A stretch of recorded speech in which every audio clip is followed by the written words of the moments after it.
From Nigeria, her name is Lima Wild, and the song is called Fulani Fulani, an ode to the Fulani ethnic group in West Africa. Hello everyone, it is Saturday, April 7, 2012.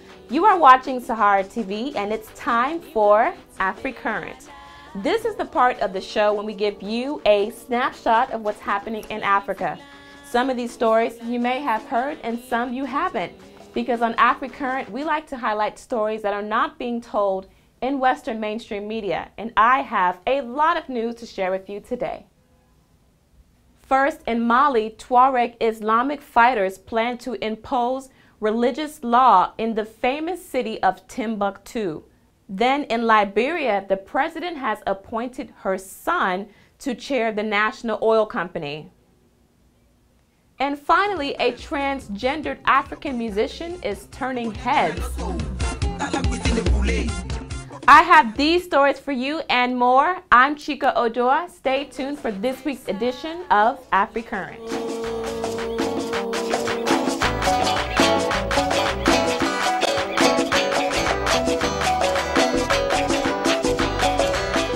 Despite the calling of a ceasefire by Tuareg fighters in Mali, the political situation in the North African country seems to be getting worse. A group of Islamic rebels have taken over the ancient city of Timbuktu. And that's not all. The rebels announced that they will impose Sharia law in Timbuktu. Sharia law is a strict moral code of the Islamic religion. Under Sharia law, thieves will be punished by having their hands cut off, and those suspected of committing adultery could be stoned to death, and women will be mandated to wear heavy veils. Speaking of women, Africa's first female head of state, that's Ellen Sirleaf Johnson of Liberia, is becoming a controversial figure. Recently, she appointed her son, Robert, to head the country's national oil company, and some people are not happy about that.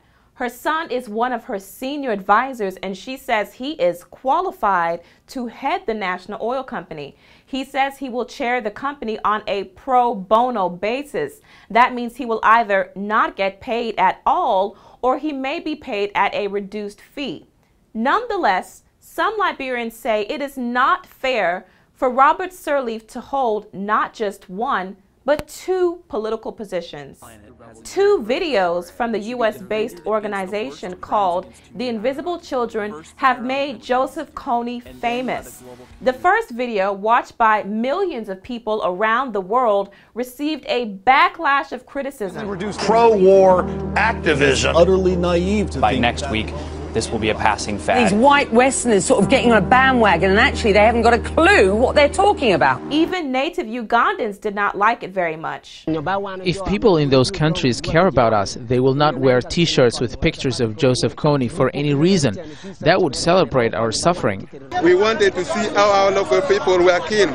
Correct. So these are all white men. These are feelings different from northern Uganda. So in the second video, the Invisible Children organization attempts to address the critics. The organization claims that Joseph Kony's Lord's Resistance Army has abducted over 50 people in Central Africa since the Kony 2012 campaign was launched 1 month ago.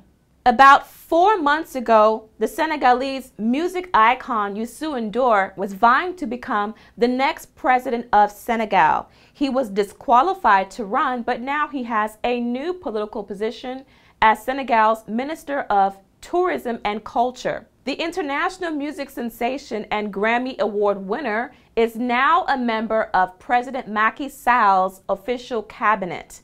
And who says musicians can't be politicians?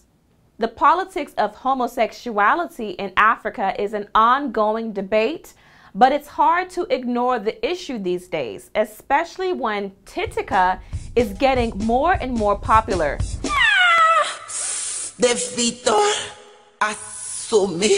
Chika is a transgender singer from Angola. A man who dresses as a woman? No one really knows. But Chika is gaining attention. He's even being called Africa's first transgendered music star. But Chika is not the first. Nigeria had a transgendered musician in the 1970s by the name Area Scatter. It's time for the number of the day.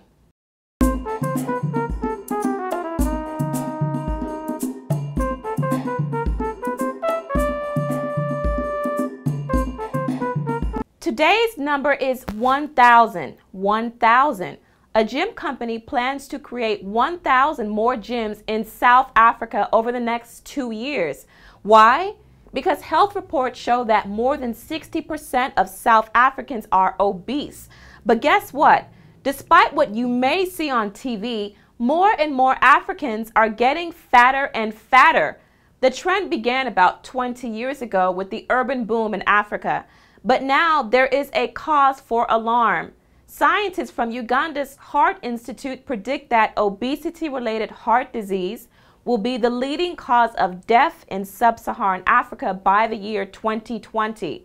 With more urban areas and more processed foods, more Africans get their food from stores like these instead of catching their food from bushes like these. But the problem is that in many African cultures, excess weight is seen as a sign of beauty. But unfortunately, this sign of beauty is also a sign of poor health. For today's historical fact, let's take a look at Senegal. The country has had 4 presidents so far. The first one was Léopold Senghor, and his wife Colette was from France. The next First Lady of President Abdou Diouf was a Senegalese woman of Lebanese descent. And Abdoulaye Wade's wife, Viviane, is a French woman. Have you noticed a trend? The majority of Senegal's First Ladies have been European women. Well, this week history was made in Senegal when Macky Sall was inaugurated as the new president with his wife, Marième Faye Sall, by his side. She is the country's very first Lady of Senegalese descent. That's all I have for you today. For information on these stories and more, check out SaharaReporters.com. Don't forget to check out our brand new website, that's SaharaTVOnline.com. For all you social media fans out there, be sure to follow us on Twitter and on Facebook for the very latest updates. I'm Chika Oduah. Thank you for watching AfriCurrent on Sahara TV.